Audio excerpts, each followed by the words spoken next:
Hello and welcome to the Mind Grind podcast. I am your host, Gene Meyer. Today with me is my co-host, Liz Meyer. We have a very special guest today. Yes, special in many ways. Oh, no. Ladies and gentlemen, Mr. Luke Severeid, everyone. Hello. Hi. So for those who don't know, Luke is a nationally touring comedian who talks about metal a whole bunch. And end of interview. Bye. Yeah. All right. Good stuff. See you later. Yeah. And he's phenomenal. I opened for him a couple months ago, and it was fucking phenomenal. How are you doing, Luke? Good, man. Tired, good, but tired, but good, but tired, which might be the ceiling of my capabilities of joy. Okay. Which I think is everyone to an extent, right? Yeah. I as well am very tired right now. Yeah. But hey, we're gonna soldier through this, right? Sure. Gotta support the troops, even though you're the main troop. Yeah. So, Luke, how did you get into metal in the first place? Just realized chewing ice is good to do while being asked a question. Yeah. Try to not do that in the future. Honestly, just stumbled upon it. I raised pretty sheltered, parents not really into music much at all. A lot of church in my life. And Washington State is pretty far removed from touring bands. And not a very large local music scene, and didn't grow up near any major hubs in the Puget Sound area in Washington. So kind of stumbled upon it in like junior high when some bad influences were just like, hey, you hear this? And I was like, wow, that's meaner than the radio. I like that. So around that time. What were some of the bands they introduced you to? Oh, well, initially, I think Pantera was very, very early on. A buddy showed me that. And actually, like the Pantera and Slayer were like my first live show ever in the Tacoma Dome, which is way too big of an introduction for something. Yeah. Where you're just like, oh, there's thousands of us. And you're like, no, there's a couple. Yeah. But yeah, and then probably the one of the very first bands that really like stayed in my brain for a while was Slipknot. Their self-titled album in 1999 was around that time frame. So yeah. Do you have a favorite song off that album? I think we all do. I know. I would just enjoy Surfacing. Yeah. Just because it had the most swears, and okay, I don't want to, that's the frustrating thing is that like, you don't want to talk shit about art, but at the same time, like metal is such an absurd thing. Mm-hmm. Like I love it. And my job is absurdity. So a part of it is also like I'm against all gods. Yeah. And like at the time it made the most sense. And you're just like, oh, this harmonizes with this fresh testosterone, the fuck it all, fuck this world. And yeah. But then when you're a little bit older, you're like, I think he was like 27 when he wrote that. Like, what do you? Yeah. You feel alone. There's 8 other dudes in the band with you. Like, dude, it's teen angst, man. Mm-hmm. But for a 27-year-old. Yeah. Which is also, I think that's just kind of art. But it kind of sums up and synonyms the emotions of a moment or a period in time, and it also harmonizes. That's why I also think music is so people hold it so tightly, because it's the soundtrack to their life. It's the soundtrack to them avoiding going to therapy, especially metal music. Yes. You don't make fun of that song. It's how I got over my dad not hugging me. Like, that's great. So, what was it like starting to go to shows? So it sounds like you kind of went on your own. No, snuck out with some buddies. Parents didn't want me out there, but it would just be few and far between. And it wasn't not crazy expensive, but I was broke. I had poor parents, so could only go every now and then just different priorities. It was easier to just hang out and play video games and smoke pot and drink than it is to drive 40 minutes to go see a show regularly. But late teens, early 20s started to do that more often. Yeah. And I asked this of everyone, what was the craziest thing you've ever seen at a show? Oh, I mean, not a lot of crazy shows out here that I've been to. Honestly, nothing too crazy. I mean, I accidentally knocked a woman out. That was rude. She was short, and then someone crowd surfed on my hand, and it just gonked her in the top of the head. And I didn't feel that bad because she had hit me earlier that night because the crowd had mushed me on her. And she was like smacking me in the face, and I was like, "I'm 15. I don't know what's going on." Yeah. And then my arms were up, and she did smash, and I was like, "Well." little karma action. Yeah, I don't feel good, but like the craziest, I mean, that's kind of it was pretty tame. I mean, watching, a stranger grab a buddy and then just like throw them onto the concrete ground. You're like, all right, that's not, I don't want that. I'd rather not have that. Yeah. And was there a point, because it sounds like you got pretty heavy like right away. You didn't Sounds like you started off pretty heavy, brother. Well, because for me, for example, like my first album was Rage Against the Machine, which are heavy. Okay. But then I think it was like Slayer in the GTA Vice City soundtrack. And then I discovered Cannibal Corpse. And it's like layers, it's like rings of hell you're essentially traversing. Was there what were your rings of hell, let's say? Okay, well, I have to say initially, like 9 Inch Nails was like the kind of the thing that broke the seal. Also with like the blasphemy a little bit because I was religious, and then hearing a little 9 Inch Nails and be like, oh, these are about and then like just hearing the bite because they're not super heavy for the most part, but they definitely have a good industrial like grind to them. There's definitely rust on that, and I enjoyed that. The leaning into and rummaging around in that melancholy, that frustration, that wallow, and finding the art there. But I would say like with metal music, it was probably like Slipknot was a catalyst. Mudvayne for sure. LD50. Oh, dude, that first album, man, it's classic. Dude. Classic. Yeah. Well, that album made me want to start playing bass. So just because it sounded so good. Like, dude, the Berberding. Yeah, dude. The Berberding. Yeah, dude. Classic. Oh, you guys like Seinfeld metal? Yeah, I do. So now we're here. This is what happened. I took Mudvayne and Jerry, and we got yeah. Hell yeah. But then I'd say Mudvayne, and then that turned into a little bit later Darkest Hour. That I felt like was definitely like a step in a more mature direction because the lyrics are actually not just like are you feeling happy, or like, let's say some weird contradictory white boy bullshit. Yeah. Black light, all against nothing. You don't even know anything's contradictory. Look at me. I'm clever. To then be like, hey, here's systemic issues tied to capitalism and a false democracy.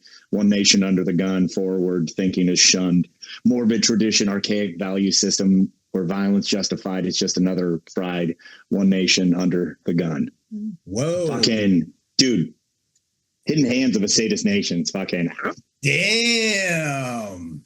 Yeah, I don't even know my own lyrics. Jesus Christ. Well, you should write better lyrics, dude. They don't rhyme. I just go up there and yell. Okay. It helps as a mnemonic like memorization device, it helps to rhyme. Yeah. Yeah. Let me lyric explain to you. Yeah. So, switching gears now. Yes. You're a comedian. Yeah. That's what we got. I'm not good at transitions. My therapist told me I'm not good at transitions, so nope. Stick with me. Did you cut him off when they said that? I was giving him like a PowerPoint on trains, and he just wasn't feeling it. So you're, well, first of all, how did you get into doing comedy? Rage, hate. No, I hated my day job. and enjoyed yelling at my friends and coworkers, and found that that was the highlight of my day. Nice. And had enough friends and people in my life go, you're good at this. And it was around the time that like podcasts were sort of on the upswing, and there's a lot of like comedy podcasts out there, like Nerdist, the Nerdist Network, Rogan, back before he lost his way 7 different times. Yeah. And so there was just a lot of media that was out that was easy to consume, that I could listen to during terrible work days where I'm just driving around by myself and listening to funny people talk about funny things and the concept of humor and stand up. And then, eventually after a couple of years of just dragging my feet like a coward, I finally did an open mic at a dive bar, and I was just like, oh, okay, I'm not wrong for trying to do this. Yeah. So. Yeah, you at the show in Orlando, you brought your roommate, your ex-roommate, who was there at the first time you ever did stand-up. Yeah. He it was good to be able to have him come out. It was also kind of like a silly full circle moment of going, hey man, you remember when I was really hyped after an open mic on a Monday and I was speeding on the way back to that apartment we rented together, and you were like, could you calm down? I was like, I couldn't. Well, now it's 13 years later and I have a livable wage. I'm curious, how did your first time go? It was good. I mean, for what it was good. Nothing crazy. I can't think of any of the jokes, but I mean, it was basically me saying things that I have, used on coworkers before, or at a house party in front of friends and coworkers before. And it was just kind of, but the dopamine drop was intense, and I was just like, oh, okay. So, cause playing music is fun and all, but like you're the entire band. Yeah. You're the composer, you're the conductor, not composer. Well, kind of both, but like, and the audience is the instrument, and you're playing jazz. It's artisanal with that specific group of people. And even if you're clunky that first time you get that hit, you're just like, oh fuck! Like it does feel very similar to cocaine, I guess. I mean, I've done that enough to make that comparison, and I haven't done enough other hard drugs, but it is like such an immediate stimuli, and then like it just kind of carries for a while, and then maybe crashes later. But oh my god! Long story short, I miss feeling joy easily. That was such a. It really numbed me up to the fruits of my labor. So did you, in your stand-up, did you immediately start talking about metal, or did it just naturally start to filter in? Yeah, naturally, 9 years into doing stand-up, it filtered in. Washington is a quiet part of the country. Yeah. It is, they don't want you to honk your horns. If anyone is yelling, it's because they're an insane person and they need to be ostracized. Loud masculinity is perceived as the threat that it kind of is. Oh, so sorry. I don't want to fucking murder you until you tell me to not talk a certain way. Then I kind of like, I won't do it, but I fucking, I want you to know I could, and I'm not going to, and I'm mad because I just wanted to yell and make you happy. Mm-hmm. So active, and it's also you're a product of your environment. And if my environment is not receptive to certain styles of art, certain styles of music, certain styles of whatever, you do not throw, XP points into that skill tree branch. You just kind of go, all right, so I'll work over here. But I did always want to be a little bit loud. If I could find a reason to yell a thing, I would, but I would not be discussing metal music as a whole, because a huge part of stand-up comedy is being able to make the setup work for as many people there as possible. And if the setup needs so much exposition to get to the punchline, like, is the punchline even worth it? So I really didn't even start discussing it at all until I was, 9 years deep, and I was doing the road and like kind of self-producing, headlining shows, and had dabbled a little bit and was getting a little bit of heat on the internet, but not even really at all, because it's the metal music stuff is what really popped me on the internet. But just finally getting to the point of going, leading up to that, I was in a relationship and she wasn't a fan of the music, so I just kind of didn't have it it wasn't the soundtrack to our relationship or our time together. And that relationship ended, and then started implementing it back in, and I'm going, yeah, why did I keep making myself smaller because other people are like, you're loud. Yeah. And so I started taking up more space, to use their fucking terminology, but also therapy talk, but like allowing myself to be who I am, and then using the skill set that I had acquired over years of like, pursuing this art form, but also calibrating to these crowds that are not on board with that amount of something. And then going, all right, what's the connective tissue so that I can cook their frog so that they're okay with this? And I found some of those little pieces to the puzzle, some bits that helped kind of frame things in a way that opened the door so that I could do more metal music, like related things. But even as it started, it was still a long time of me going like, okay, how do I get into this subject? So many of those jokes early on, as in like 3 years ago or something, each of them starts off with me having to go, you're not into it, I'm into it. Here's why either you're wrong, or here's why can you understand? I'm going to fucking force you to have empathy to know where the fuck I'm coming from, so I can get you to a punchline that I enjoy, that is bombastic. And then the notion of me being big and other bits is so much easier to go along with. So now you have like a more metal friendly following. Mm-hmm. So like, is there less of that like work you have to do to get them to buy in because they already are familiar with the music and the culture? Oh yeah, totally. But I will never be happy. No, it's yes, but then that's also weird because that feels counterintuitive, because then you're just writing jokes for an echo chamber. Yeah. And an issue that I've come in, because I'm back to, I was floating around for about a year and a half, but I'm back to being based out of Washington State, which is, in my perception, a mixed bag. Like it's my home, it's where my family is, but also it is not the optimal instrument for me to write music on, or write. I love the just comedy music, just the one-to-one comparison is pretty close. But it is a good place to calibrate in, because it's very easily like, they pull back quick. And if I can endure their pullback, I can push through, as opposed to when I just I was in Minneapolis this last weekend, and they're from the get-go, which is great, but it's also weird to then go, okay, how do I write my jokes in a way where I don't need the connective tissue? You're already on board and I'm still calibrating. Like, we did Tampa and Orlando together. Yeah. And I still had to kind of like go, where are you? I need to figure out who you guys are before I fully go. And also at that period of time, my act was very haphazard. Just, there's so many other things happening. I'm talking for an hour. Fucking let's go. I have enough things to fill the time. Have you ever done a show at any point in your career where you've tried metal material and they just would not have it? I know I've done plenty, but yeah.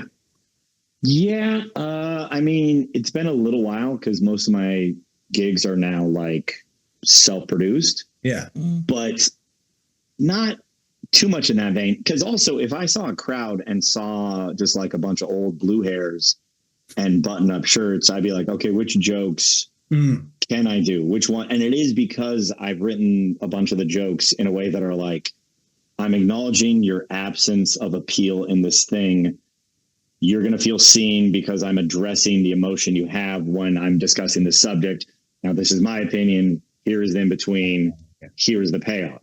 So I don't know, not to dive into your material or anything, but if they're pulling back, it might not be because of a lack of potential enjoyment. It just might not be, you might not give them the full context so that they know why they should be laughing at the thing.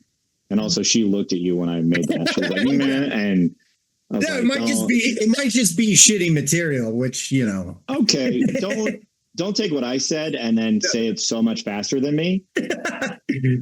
It's all right. No, I mean, it's, you know, it's learning, and you are, you know, very masterful at, you know, reading the room, connecting things, etc. You know, let me just blow up. As in very anxious and neurotic and not know how to let a moment sit like I just did by talking over you. God damn it.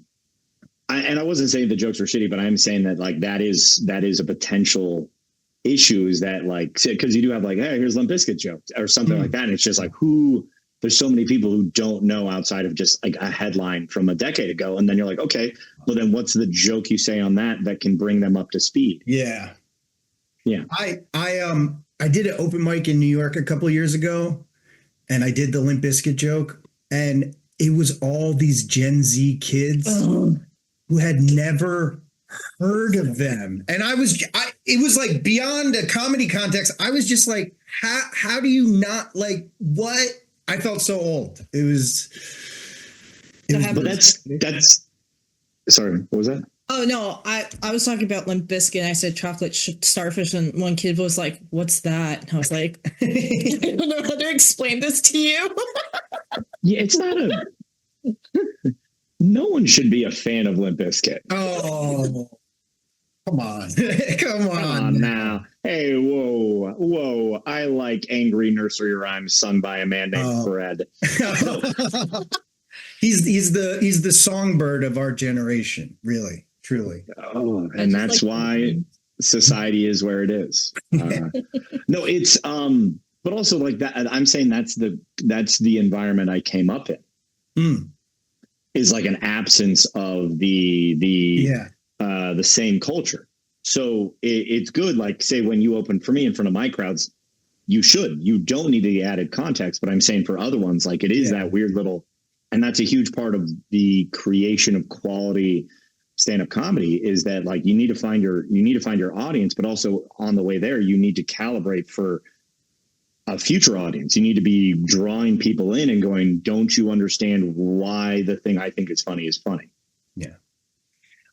So I asked this question of all the musicians we have on, and I think it'd be interesting to ask you, what do you do to practice? Okay. Just a lot of journaling.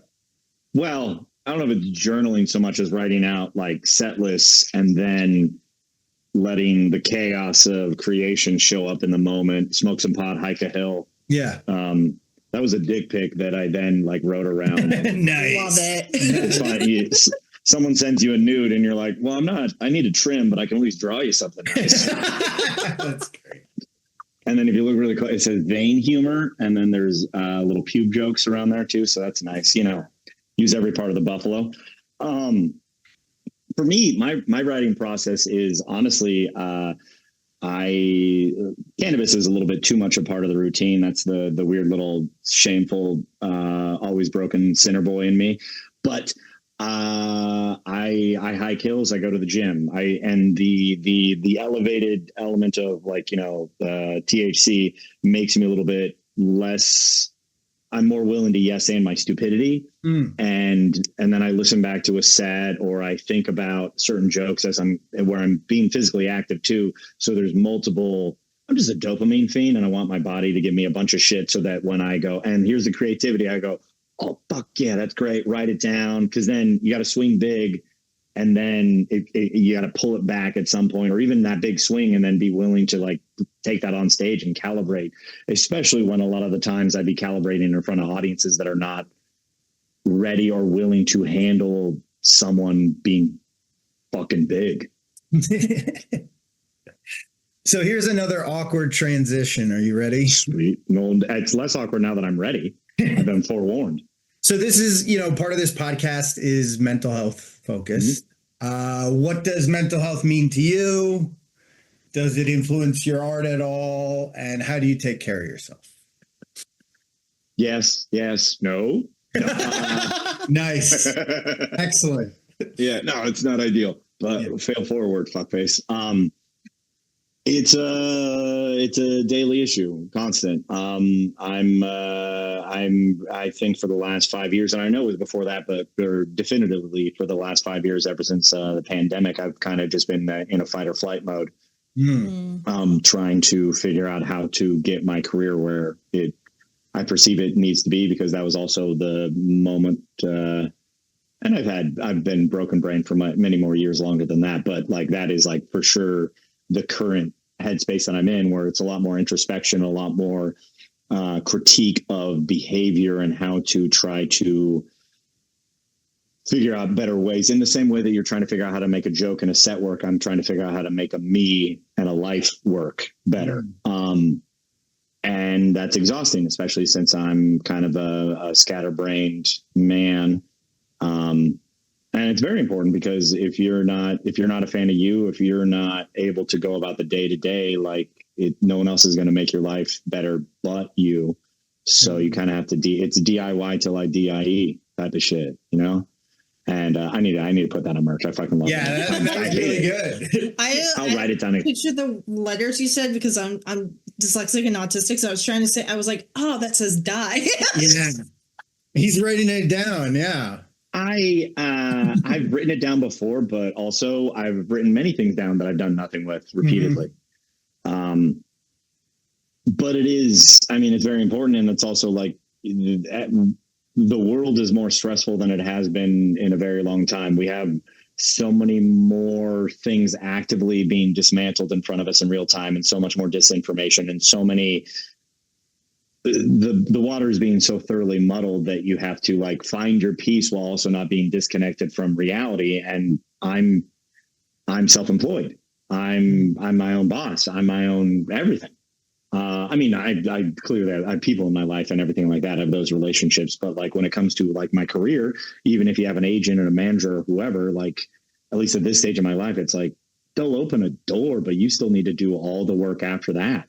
So yeah, and it's I'm hoping to get in a spot where I can actually like focus on it more. And I probably could this week, but I'm still trying to rewire my brain. Like some silly Pinterest shit that I saw forever ago, but it's just like the routines you built up to survive are not the routines that help you like thrive. Oh, that's good. Yeah. Yeah. And I mean, it rhymes, has to be true. Yeah. But it very much so. And I don't know if it's necessarily my routines, but it is I think I like the analogy of fuel, where it's like, I feel, and it also pairs into, you know, climate change and all that other shit, which is just like the anxiety, the whole fuck, the need to push and push and push is good when it gets you a certain point. But also you realize like, hey, I'm turned 40 this year. That frantic, especially when you see the fruits of your labor, that you're like, I don't need to be that high strung about things as much. And it's like trying to figure out how to dismantle that neuroses and make it less loud. So mental health, never not thinking about that fucking cunt that is me. Oh, geez. Yeah. I mean, you know, it's like the saying goes, like, you know, when we're kids are growing up, we develop survival skills, as I like to call them, to survive the environment, which usually have like a childlike logic to them. And then we become adults and they start getting in the way of functioning, and we have to shed or like grieve them. You know, this is what I think, and don't quote me here, I think Freud called these like defense mechanisms. And then he did a bunch of cocaine, right? Good old Freud. Yeah. I don't know his trajectory. I should look that up. He did do coke. He was a big cokehead. He and his dad, like, he came out with all these theories, and then his dad shamed him, and then he made his theories more sexist, and his dad was like, I'm okay with that. So he has a interesting trajectory, to say the least. But also, what a fun filter to apply to all of his work. To like contextualize. You're like, all right, this is him maybe being honest, and then here's him trying to earn daddy's love. Yeah, exactly. Who is clearly hates women, but now he like papa likes me. What brains are dumb. So Liz, do you have any questions for Luke? Not so of a question, but I just needed to share this. So I got I went to your show that was a couple of months ago. Yeah, in Orlando. I got the shirt that you're wearing. I was going to wear it today, but it was in the laundry.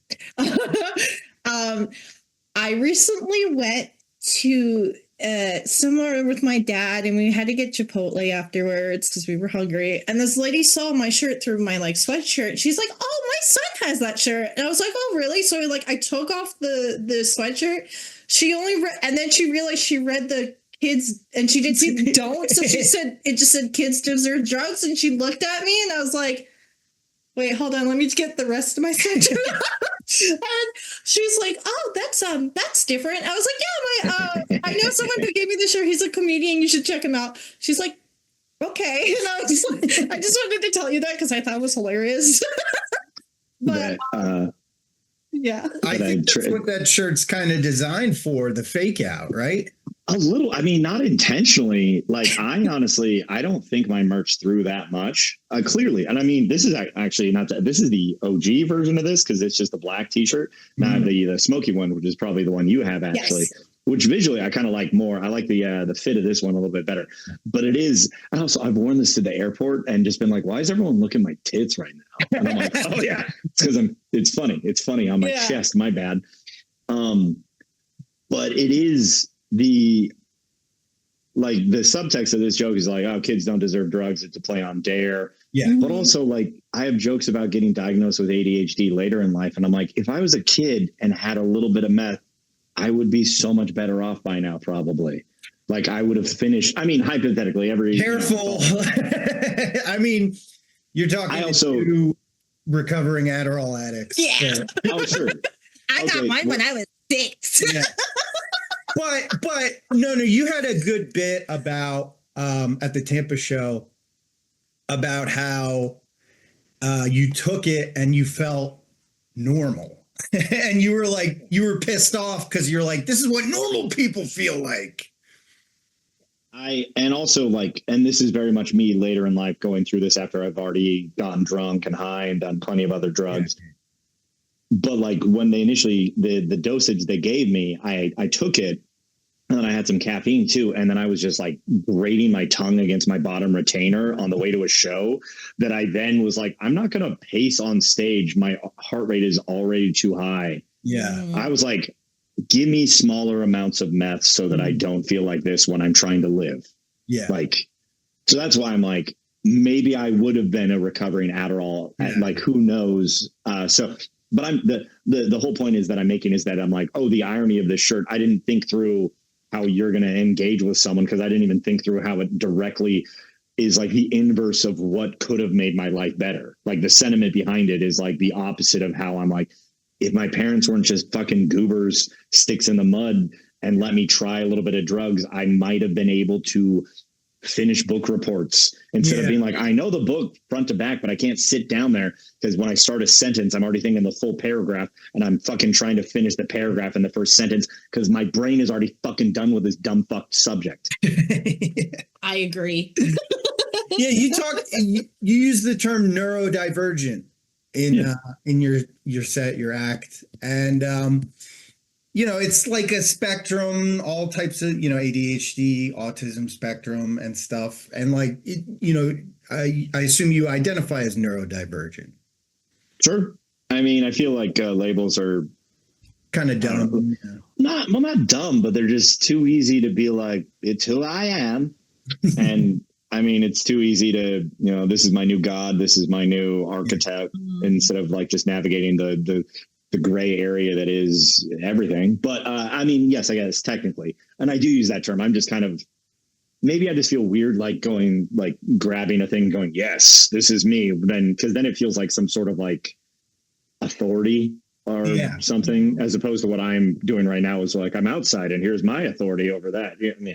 So, but yes, based off of that response, does that answer the question in the affirmative? Yeah. Mm-hmm. Yeah. Well, let me ask if you're willing to divulge. Did getting that diagnosis, did it help like explain a lot? Did it help like sit with some of the restlessness, some of the symptoms better? Yeah, I guess. I think the meth did that more so. Because the diagnosis is just here's a title. But it was the getting the stimulant that made my baseline seem more regular. Okay. Because the way my brain works is that like, it's constant upwards. It's coffee. It's this, it's this. But if I'm just going, hey, I'm just going to take my ADHD meds. And if I'm going through a stage of time where I don't really feel like I need to smoke pot that much to find joy as like an antidepressant, like I'm doing emails, I'm doing all this tedious stuff that is usually the backlog. It usually gets pushed to the side because the dopamine is delayed. It's not readily available. So like by having that stimulant that just makes it fine for me to sit there and go, all right, I got to do this tedious bullshit that I know is good for me. That was validating. That was great. That I saw the improvement in my career. That is what happened that led to me making the videos that then led to my career and to you finding me, like all of those things. So I'm like, the diagnosis is fine, but it was just some lady in a lab coat going, hey, we need to get the peasants to do more meth so they work harder. It's true. Oh, man. All right. So, awkward transition time. Do you got anything coming up that you're trying to promote or what's going on for you this year? Well, I just recorded 2 comedy specials last weekend. Nice. Yeah, that's also why my voice is in a slightly lower register than usual, because it is not. I've done so much yelling the last couple of weeks. But yeah, I was in Minneapolis. We did 4 shows at Sisyphus Brewing, and yeah, it's the couple different specials have already been filmed there, and I used a Denver crew that I'd worked with before, the Dude IDK Creative, and great batch of fellas. And then I had my buddy Nick DiLorenzo. He opened for me. He's up in Virginia Beach, Virginia. We're in the process. I should be getting my first version of the recordings, like very, very rough draft, in a couple of days that I get to go through, and then I get to start going through that process. So like that's in the works. And then I'm going to be just, building out my calendar. It's just, it's mostly just me doing the stuff and the things, and you pay for other people to do X, Y, and Z, but that calendar still kind of needs to be filled by you, even if an agent picks here and there. So really that's it. But like I'm trying to also, and maybe, as a music fans, this is like, it's weird having like a comedy special that is going to be like, here's Netflix, here's this, because that just feels like such a sanitized and polished thing. And the 2 hours that I did are different, but it was all from the same bucket of bits that have been in rotation for the last 3, 4, 5 years plus, with some lines here and there. So really it was like, here's what I've just been. It's like I wrote all this music, and then every show I just grabbed a bunch and hit shuffle, and then went, good enough. And then went, oh, I've just been doing whatever I want. Now I need to make set lists. I need to make an album, and I'm going to do 2 because it's 4 shows. What's the point of not taking advantage of that? So I'm really stoked on that, but it also feels very like the first night, the stage, it could have been screwed down a little bit better. So I felt more mobile. So I was kind of like restrained in my movements when it is also like a more physical set. So I kind of also see these releases as like less of a, like, here's this special, and more like, hey, here's the live high quality recording of me at this exact moment in time with the versions of these bits that are probably the best version of them, even if I don't do X, Y, and Z, because then I might even in the future do versions of those. And I know that's kind of sacrosanct. I said that wrong. Anyways, towards like in the stand-up world, but I've always loved that in music, where a band like takes a song and then they just tweak it a little bit. Mm-hmm. And I think I can get away with that, especially if I do enough changes to it in a way where I'm like, hey, here's this bit from this piece, this piece. Here's this hybrid hodgepodge with some other stuff added on top of it. Because I know, as like a comedy nerd and as a music nerd, I would love to see that. So that was a long answer to not exactly a question you asked. So it feels like when a band does a live album. Well, yeah, that's kind of how I'm seeing it entirely. I could have just said that 10 minutes ago and said the whole thing. Yeah, it's like, here are, versions of some of our best hits. They're a little improvised, they're a little familiar, and it just like captures it at a really raw or organic moment. Yeah. And I mean, and it's in Minneapolis, and it's they've just been through a lot. And like I showed up the day before the first show on a Thursday, and that's the day that ICE announced that they were like leaving. But you're like, are you? And my buddy Nick, he was friends with Renee Good. Oh man! Like he knew her, and the day she was publicly murdered, I saw he made some posts on Facebook, and I like shot him a text to be like, "Hey man, you can holler if you want to talk." And he, it was actually the day after, and he had a really interesting story about just like processing that as like just a person on the other side, and then empathizing with this newly orphaned child and how that affects him as a stepfather and then his stepson, and this beautiful, like weird, messy moment. But even as we're having this conversation, we're like finding the joke in that. And then the guy who was going to open for me that weekend, he had to change his plans. So I was like, "Hey dude, do you want to come out here and run these jokes in front of my thing, in front of my metal crowd?" And he's a metalhead too. So it's just like, it's going to be the optimal space for you to kind of feel through these things. And I thought it was a great lead in, and also like to sound up my own ass. And it is definitely like it's me blowing smoke up my own ass and my own chosen vocation. But it's like art got us into a lot of this in a lot of ways. We need to have art that goes the opposing direction, that isn't just like Joe, like a fucking millionaire being like, "Hey, you guys are stupid, blah, blah, blah. I know how to wrestle people. Is fucking fear a factor for you?" Yeah, man, fear is a factor for me. I don't have as many commas as you do, you fucking thumb. It's a bummer to watch your uncle turn into a piece of shit. That's all I'm saying. What I got to ask, what was it like doing comedy there in that context with all that stuff going on? It's fine. I mean, we didn't really go. I had no spare time to do anything outside of just get ready for shows. Because it was 2 hour plus sets each night, and also things that kind of subsided. Like this Saturday, I was like looking on my phone. I was like, "Oh, there was a thing I could have gone to." I'm like, I don't have the time and energy to like get an Uber to a protest around and then come back and get ready for a special that costs thousands of dollars, which is a bummer. But like the audiences were insanely grateful. And I mean, you were there for Orlando and Tampa, and like my fan base is a bunch of like music fans they've been watching me on their phone and they're hyped to talk, but like very much, very much. She's like, but they very much were very appreciative. And even when not every audience, like the late Saturday show definitely had a lot of folks that were not aware of my leftist perception of reality and pulled back. But that's also its own thing where you get to kind of like tap on that and go, "Hey, you guys aren't right," or "This is why I think this. I'm not I do try to write jokes in a way where I'm not going to push you away, but I'm going to be like, this is where I'm at. This is why I think where I'm at. This is why I think that's horseshit. And if you're closer to that, I'm saying that's bullshit. I'm not saying you are. I fucking do think so, but that's not how I change your mind." Excellent. Yeah. Well, this has been great.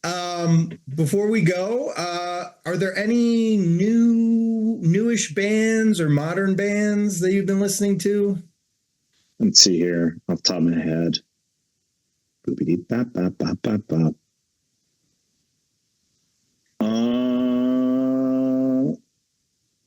Let me see here. What has been in the rotation? Oh, I stumbled upon Abbey Falls. They have a newer album, and that really scratched an itch for me that came out. Life is just a temporary plan. So optimistic. That's deep. Yeah, dude. But that just came out in December. That's good chug a chug with some weird kind of like industrial, like, when it's just like, I don't know if you guys have a keyboard player, if it's just like a thing that's done in studio. But I enjoy that. Some good chug a chugs. Yeah. Let's see here. New Currents is great. Enjoy that. But I haven't really came across a new band. Orbit Culture. I'm going to see them in Of Sulfur later this week in Washington. Nice. Yeah. So I don't know, man. What about you? What have you stumbled upon? I have not. Everyone thinks I spend all my life listening to music, and I don't, because I have to work on my art and my career. And it means I can't actually dedicate my attention to someone else's creation. Well, so I've been doing these interviews, and I asked, like I asked you, I said, what are some of your favorite bands? And everyone says Every Time I Die. Oh, okay. which is a band that I've never gone out of my way to listen to. Really? I know they've always been around, but I'm just like, and that first album of theirs, I forget what it's called. But, Hot Damn. I think it's Hot Damn. Yeah. Or it's either Hot Damn or Last Night in Town or something like that. Maybe I got into them a little bit after, right before New Junk Aesthetic. And like you go to their older stuff and you're like, you guys needed to have some polish. Yeah. It's very raw. And do you enjoy that? Like that really raw sound? Yeah, I like the not to be a hipster, but generally a band's like first album tends to be my favorite because it's the most raw and they're young and they're pissed and it's angry and the production is shitty and I'm like, that's why I like. Besides that, I mean, just been listening to the same Primus album over and over, Pork Soda. The dopamine's still there. And actually today I went for a run and I listened to Take On Me by Aha. Okay. Great song to run to. Great. Okay. And in the shower because I heard it. Yeah. Okay. So. Nice. Orbit Culture is pretty good to run to. They're not super raw and not too crazy, but they got good chugga-chugs. Good for you just kind of not I can't even emulate it right now, but they're I think they're better for hiking music. Maybe that's also like the pacing that I figured out too is that it's good stomping. Give me a good stomping tune. Yeah. Well, excellent. Well, thank you for coming on. This has been great. Is there anything you want to say to the Mind Grind audience before we finish? Or where can people find you? How's that? All of the internet. It's all Luke Severeid, Luke Severeid, and it is pronounced Severeid. Everyone's like Severeid, and I was like, that doesn't sound nearly as cool as reality. Give me that. Sorry. Honestly, I had this thought earlier too, is that I was like, I need to make more logos and more art, and I do need to make a version of my last name written out with the "Every Time I Die" Old English I. Oh, that would be sick. Yeah, that would be cool. And it also does reinforce that specific pronunciation. Yeah. But yeah, I'm all over the internet, Instagram, Facebook. I still have a TikTok. I'm probably not going to post that often, even though they're all these platforms are owned by devils, but to which degree? And I don't know, come find me. And this is fun. Honestly, I should do this shit myself too when I have the spare bandwidth, because it seems like a healthy thing to do. Yeah, that's fun. Well, thank you for watching, and check out Luke, and thank you for supporting the podcast.